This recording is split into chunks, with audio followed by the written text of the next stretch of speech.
To another edition of Cooperatives in a Time of Crisis Conversation. I am Jen Budney, and I'm a professional research associate with the Canadian Centre for the Study of Co-operatives at the University of Saskatchewan. And I am delighted to have here with me on the other end of this Zoom call, Audra Krueger, who is the founding executive director of Co-operatives First, which is based here in Saskatoon, but has a mandate to serve all of Western Canada. And Audra, I'll get you to introduce yourself and maybe tell us a little bit about how you came to be with Cooperatives First and more about what Cooperatives First does. Great. Well, good morning, Jen, and everyone online. Thank you very much for giving me this opportunity to talk about our organization and to talk about co-ops. Who doesn't want to do that? As your other speakers have noted, co-ops are incredibly relevant now more than ever in this time of crisis, and kind of reconceiving of what's next for us and how do we carry on and move forward. And I'll start with giving you a little history about myself, but quickly move to something more interesting, which is the organization. But I'm talking to a friend here and a friend organization. I also worked at the Canadian Centre for the Study of Co-operatives. At that point, it was just the Centre for the Study of Co-operatives. You've become more Canadian since, so good for you. I was there for a number of years and had the pleasure of working with experts and practitioners across Canada. It was incredibly valuable. I have a history in cooperatives. I worked for the Core Neighbourhood Youth Co-op a number of years ago and was the executive director there. And I also played a role in a couple of new co-ops in Saskatoon, the Car Share Co-op and also the Good Food Junction Food Co-op.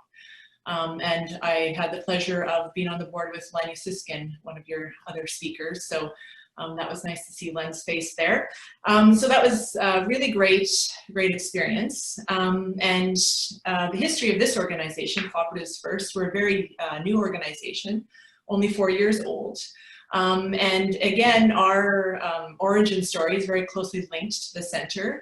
The center undertook a research project that was funded by Federated Cooperative Limited on behalf of the cooperative retailing system. And there's a number of people who are having conversations about what's going on with co-op development, co-op knowledge in Western Canada.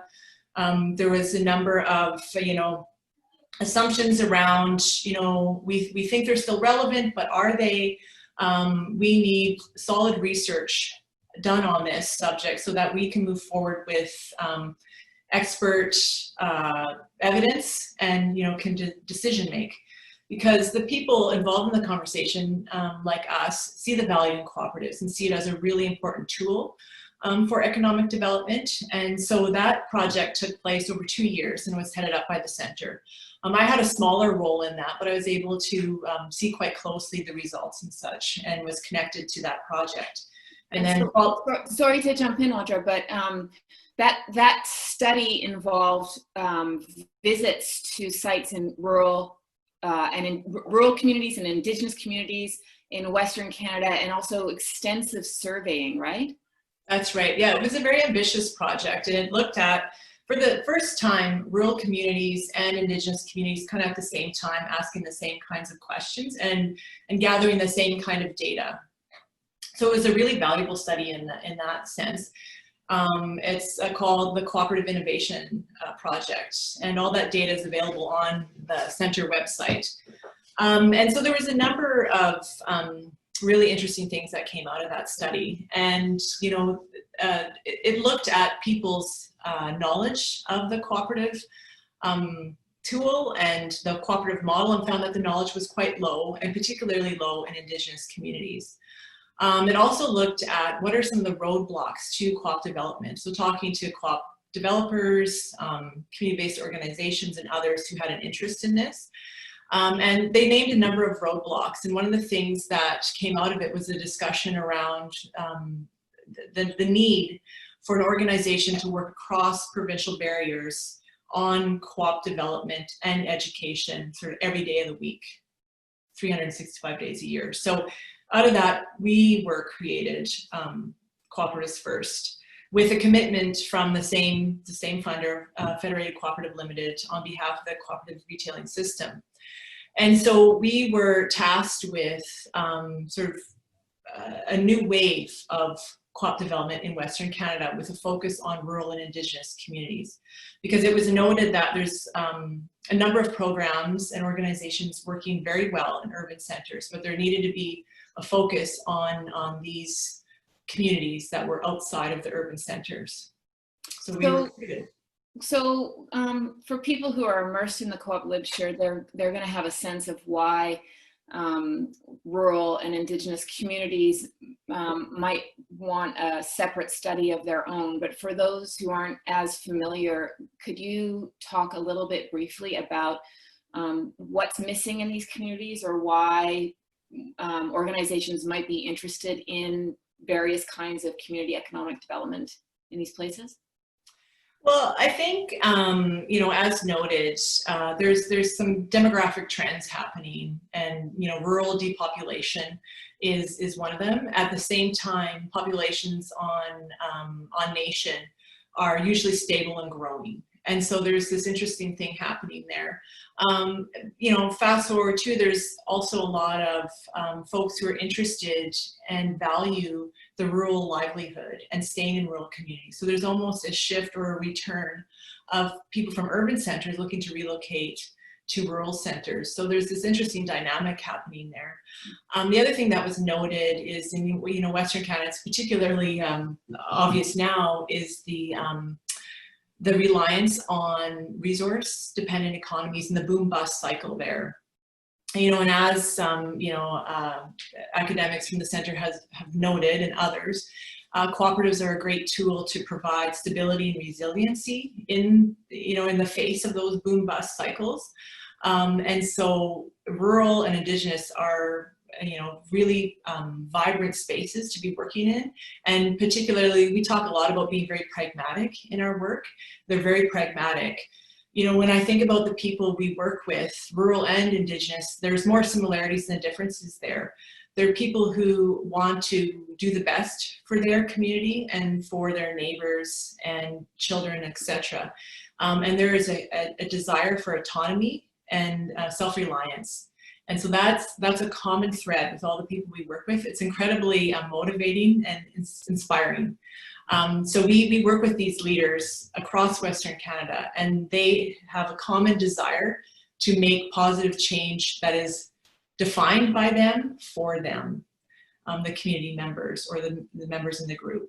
And so sometimes that benefit accrues, you know, to the members of the co-op. But because a lot of these spaces, there's limited economic drivers, that even small employers have a huge impact because the populations are smaller, or because in a lot of ways they're behind and catching up, or they're losing things, or government is stepping back and not funding and supporting like they once did. And so, you know, these folks are really trying to leverage all they can to bring benefit to themselves and to their neighbors. So as co-op developers and educators, what do you actually do when you go into these communities, and how do you reach out to them, or do they reach out to you? Yeah, a little bit of both. So, you know, we're a new organization, and, you know, the team would talk about the first couple of years and the number of kilometers we put on. I think my colleagues sort of calculated that. So it was thousands. So in the first couple of years, we got out to get in front of as many people as possible, thousands, to let them know that we were here to support their endeavors.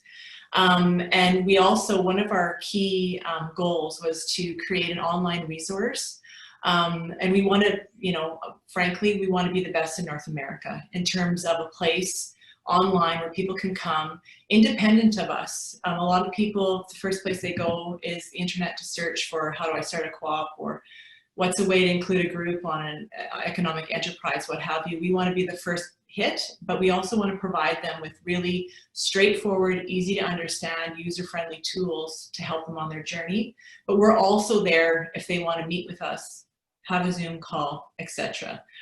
So when we're talking about the pandemic and how, you know, for big institutions, I think it was a real struggle to operationalize the new reality. But for us, we had already navigated many things to online. So after the first couple of years of establishing face-to-face relationships and building trust and knowledge, and our own knowledge had to increase because we had to get a sense of what are we hearing, what's going on, what's relevant.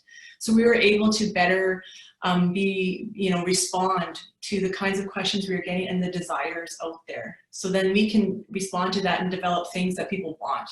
Try to answer questions that we were hearing out there in terms of how to, develop a co-op, or, broader than that, which is how do we, move on in sort of economic uncertainty. So we try to, go to places where those people are gathering, but we're also ready to receive inquiries from folks and to guide them along. And we've also worked on a very, it's a flexible process because every group is so incredibly unique that we respond to what their needs are and who they are, but we have in our heads and a process to kind of lead them through what we think they need and where they need to go by asking them really good questions and having them own the process. We don't want to go and make somebody a co-op.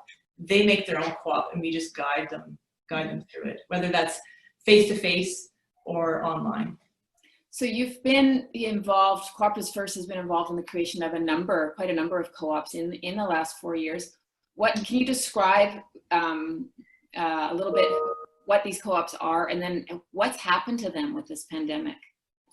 Yeah, so, I just had a look at some of the, what have we done in the last, and we're always doing that, but we've been involved in about 100 projects. And we've helped create 30 plus cooperatives in Western Canada. So we're pleased with that. It was hard to predict.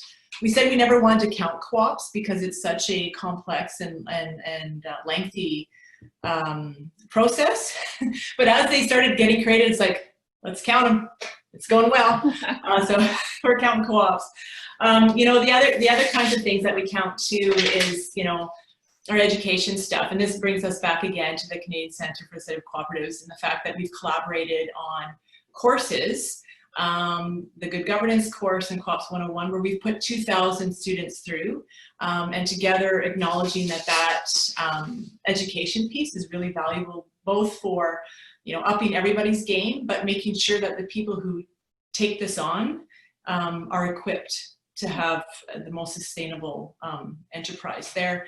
But in terms of, getting back again to the diversity, and when I think of the co-op sector, it's a really hard thing to think of as a co-op sector because there's such variety and uniqueness that I think it's hard to kind of lump that all together. So the groups that we're working on, it's everything from, meat production in interior BC to an Indigenous artisans cooperative, and every kind of organizational structure in between, like a producer-owned marketing co-op or a worker co-op. We've done helped groups with a midwifery cooperative. That's a worker co-op, which is super cool because I had a midwife and she was awesome, and I think more people should, right? And really unique groups and organizations, and we're sort of like the askers of good questions, right? So who's involved? Do you have agreement on how you're going to operate and what it is? And because we find a number of people they haven't had the conversations and they haven't found their people. So as we all know, co-op development is about a group of people working together for sort of seizing an opportunity. So that's one of our first questions is, do you have a group? So incredibly diverse. We've seen a lot of interest, and this can the pandemic has really brought this out, especially in Ontario, in seniors care and housing. And the fact that, the market or, co-ops fit into the market, but there's sort of an added layer because the members are owners, right? So there's maybe a higher standard there for certain kinds of businesses and services. So, again, we've, and I encourage people to sign up for our newsletter. We profile different cooperatives every month, so you can kind of get a sense of the rainbow of co-op enterprises there. And so have you been hearing from any of these organizations that you've helped develop already since the pandemic hit? Yes, so we're very involved in the startup phase, so the first few years. And one of the things that we did right away was contact everyone and say, hey, we're here for you. If you want to meet, you obviously can't do that in person, but please use, all of our technologies and our platforms. So we offered that up right away and had actually very high uptake. Now people have kind of figured out how to do that and they have their own accounts and such, but that was really incredibly important. The other thing that we did put out there too is, people were struggling with, okay, it's my first AGM. How do I do that in the face of this and what's going on there? So one tool that we use to be responsive is our blogs. And so we put out a couple of blogs on how you can hold your AGM and what are the options available to you. And so these kinds of responsive things we want to do through our communication strategy, but also the way that we do things is we assign a relationship manager to each group. So they have someone who walks with them down the path. And so those folks, the Cooperatives First staff reached out to their, colleagues in the groups to say, what do you need? How are things going? Mm-hmm. So do you have now, it still is unfortunately early on in the pandemic, I fear, at least most of the studies are telling us this, most of the reports Yeah. Are you getting more interest in co-op development as people are trying to figure out how to either save businesses or find a new way of working in the financial crisis that's resulted from this pandemic? Yeah, one of the things that I've noted, it is early on, was that there was not a drop in inquiries coming in. It maintained. And so that I found surprising in the face of such, unpredictability and instability. So it didn't increase, but it didn't drop off. And also what I noticed to my surprise too, is that a number of the initiatives that we sort of had in the pipeline carried on and maybe even sped up. So I found that surprising, and I think people were taking advantage of the opportunity to access people that were maybe not at work, maybe weren't traveling or leaving for holidays. So they had more time to meet via distance means to carry on with developing, their enterprise. And so those kinds of things have, really surprised me. A number of conversations that we're having is around the investment co-op, trying to find a way to, promote that. Because we see it as a really important mechanism to kind of pick up on something that was already bubbling, which is this desire for autonomy and control, but also for local investment. So one of the things that the pandemic, I think, has us talking more about is about local sourcing and support of local businesses and service providers. And I think investing locally is something that, people are going to take another look at and really focus on, those that we focus a lot on the economic development crowd, so those people tasked in, on nation and in communities across Western Canada, that's their job. So we really try to equip them with the co-op knowledge so they can go and help groups develop co-ops or send them our way. And so what we're trying to do is get information in front of them that says, hey, this is another tool in your toolkit to pick up on this sentiment around we want local control, we want local investment, so we can withstand pandemics, booms and bust. We can pick up on this interest and this kind of moment and seize the opportunity to funnel that into their communities. So for people who aren't familiar with an investment co-op, can you tell me what that is? Sure. So, this is something that others have been working on a lot, particularly in BC and Alberta. So there's been lots of headway made there. So basically it's, people like you and me, instead of taking, working with our investment manager person and investing in stock markets in Toronto or New York, the money is pooled and invested in local opportunities. And there's a variety of different ways that can be done, but essentially at a very high level, that's what it is. And so, the group of people, there's the committee or the co-op itself decides on what investments are worthy, and there's a return on investment like any other investment. But it's meant to provide capital for either new businesses or transitioning businesses.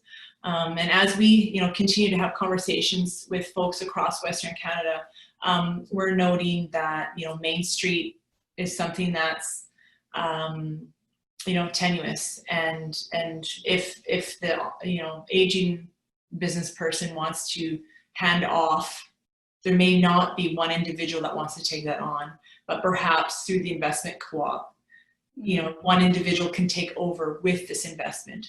So that would be an alternative to a workers' co-op in that kind of transitioning of an investor. Yeah, it's one option. A worker co-op transition is also great, but you need the workers in place that want to take that on, and that's not always the case. It's great when it is, and they work wonderfully. But we see this as so it's an opportunity for you and me to invest in something we believe in. So the solar co-op here in Saskatoon did that really well with getting people who are interested in that kind of investment, pooling their funds to drive that.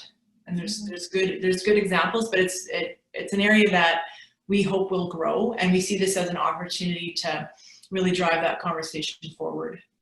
Well, that's what I've been hearing from other people I've been talking to right now in the co-op sector, that this crisis is actually an excellent opportunity. It's too bad that it took this, but we're seeing the failings of the capitalist model, I guess, if you want to put it that way, and all the different people who are being left out or abandoned, I guess, during this crisis. And so there's a huge opportunity for co-ops here of all different kinds. Yeah, and everyone maybe acknowledging that we as individuals have the ability to shift things how we see fit, and that there's not one way of doing things, there's not one structure that we have to buy into. There's options, and we should thoughtfully invest our money. So that's really exciting, and there's a lot of interest there. And so, talking about resiliency then, and co-ops as a means of building in resiliency into communities, what have you noted in your travels, and maybe some of this is becoming more apparent now through the crisis, but for these organizations to exist in tandem with other kinds of organizations, you need a supportive policy environment. So are you seeing roadblocks for cooperative development? And are there policy opportunities for us now during this time? Mm-hmm. Well, picking up on the investment co-op piece, the securities legislation isn't very helpful in this regard. But there's conversations happening, and we're involved. We're working in Manitoba, one of the more restrictive, so is Saskatchewan, on trying to get a blanket order to get that, to kind of bust that open and to allow for this. And I do think that even with the Saskatchewan government and them acknowledging the fact that AGMs can no longer be, you turn up to vote, you can do it online, and there's flexibility there. I think there's greater flexibility there. And I was having this conversation with my colleagues, and my colleagues said that the Aboriginal financing organizations across Canada have recognized that they need to think about more flexibility in how they lend money. So their internal policies are flexing a bit to take into account that there's increased interest in food security and other things that may not fit sort of that very rigid model. So, when we're looking at the landscape, there's such variation across the province around, the policy landscape. But, we're continuing to have conversations about, sort of helpful tweaks that folks can make. And most governments, and I think especially now after this, are looking for, they might see it as a new way, and we know that co-ops are an old way of doing things. But going back to the SIP study, people have kind of forgotten, and there's sort of a generation of missed knowledge there. And so I do think that there's great opportunity for the policy advances to be made here. Mm-hmm. So in terms of education, then, there's a need to educate not only community members who might be interested in starting co-ops, but also to educate policymakers as well. Right. Yeah. Well, one of the things that we were talking about this morning is the fact that we're ready to launch a education program for federal employees, and this again is another partnership with the center. And so one of the outcomes from Motion 100, so this was a motion put forth a couple of years ago by a Liberal MP that was basically about acknowledging the contribution of co-ops in Canada. And so a response to this Motion 100 was to, one of the suggestions was that there needs to be better knowledge amongst the federal bureaucrats and public servants on their knowledge of co-ops and where and when they work. So we've put together an online course that will get in front of between 500 and 800 employees of the federal government, and we're really excited about it. There's an English and French version. There's videos, there's quizzes, they get a certificate. So, increasing, just our job is to reduce barriers all along the way at various levels. And so that has been, named as, a barrier for co-op development, is moving it up, and then you get someone that doesn't really understand, and so then you've got to explain it. Well, if you don't have to do that, that kind of can expedite things, hopefully. So that's our goal with that. We're really excited. So that's set to launch. Yeah, that's a huge undertaking and a huge accomplishment too. I'm wondering if there's been any discussion of making that course available after the fact to provincial policymakers and bureaucrats, if there's some possibility of doing that, because there's a lot of policy work for co-ops and credit unions at the provincial levels too. Definitely. So the hard sort of feeding in work has been done more or less. We had a lot of back and forth with a steering committee within the federal government, and we also looked at the kinds of training that they're used to getting, because we want to make it familiar and easy and relevant. And so that was also really interesting to hear from their side what kinds of things that they were interested in learning about. And got a lot of feedback, and took what we could and repositioned it to meet their needs. So we're very excited about that. We see that as a huge win, and it'll hopefully boost the credibility of co-ops as well within that group, because it's because co-ops have been around for so long. There's a discourse associated with them and some preconceived notions and biases that we're trying to always debunk and move past, and so that crowd had their own. So we're really excited about that. Good. So it seems from the reports that we're getting that this pandemic is going to be with us in one form or another for potentially quite a long time, a couple of years more maybe. So we're going to be looking at the need to work differently for quite a long time. What's in your best case scenario? What do you hope emerges from this time? Well, I think that there is a greater acknowledgement of the importance of local ownership, and that's co-ops, bread and butter right there. It's all about control by the member owners. There's also the ability for decision makers within the co-op management, etc., to reach quite efficiently their customer owners, member owners, and have a very short chain of communication that allows them to be responsive. It also is a huge opportunity for cooperatives, just in terms of the fact that you know, because co-ops are organized differently, they don't have, you know, Scott Bandu would say that the tyranny of the quarter. So the horizon is longer. And so whereas I think a lot of investor-owned firms and stock market companies are going to be really booming and busting, co-ops, you know, as the research tells us, particularly after the 2008 crisis and particularly in credit unions, is that decisions are made using a different criteria. Mm-hmm. And I think there will be an awareness by the general public that maybe weren't aware of cooperatives, that there maybe needs to be different criteria made as for individuals, but also like as a society, as to how we spend our time, how we invest our money, and the kinds of systems that we organize together needs to have, you know, needs to be organized differently. So I see huge potential and opportunity for co-ops in that space.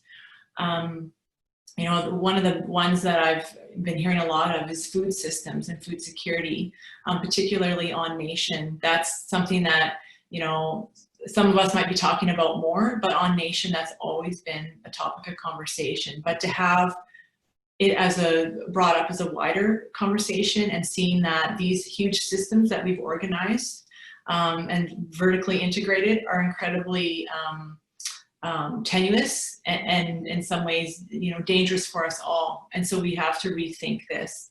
And so, you know, it's a time period for people to rethink things. And if you look back, Brett Fairburn would tell us, you know, the history of co-ops and co-op development in those moments, in those kind of broader societal moments, is when co-ops really thrive and when they really have a big kick of interest and investment and membership increases. And so I think we're heading towards one of those, which I'm, you know, really excited about. Mm-hmm.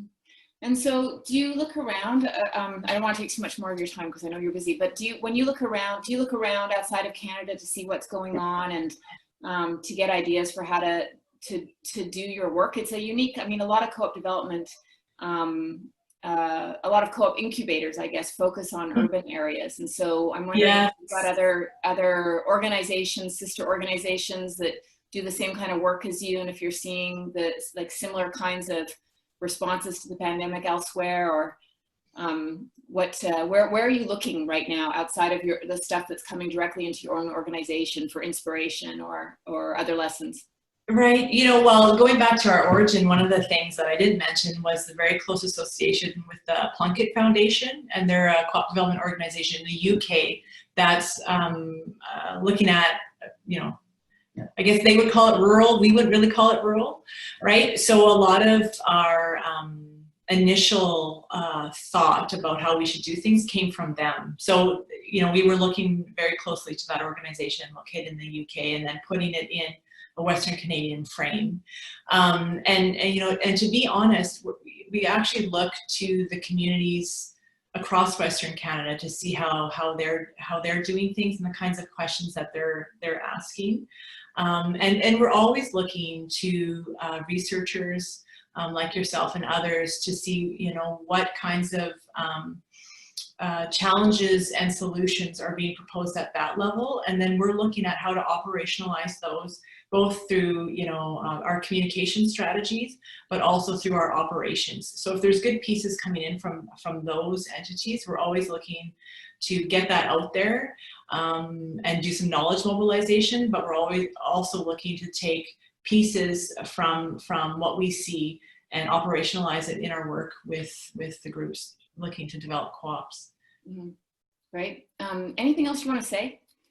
No, I want to say thank you. I would much prefer to be seeing you in person, but I think we all feel that way. But, you know, also I'm thankful that people are thinking about other ways as well to connect that doesn't involve travel, because maybe we have time to do other things and to work on other things, but to know that, you know, that we're all in this together.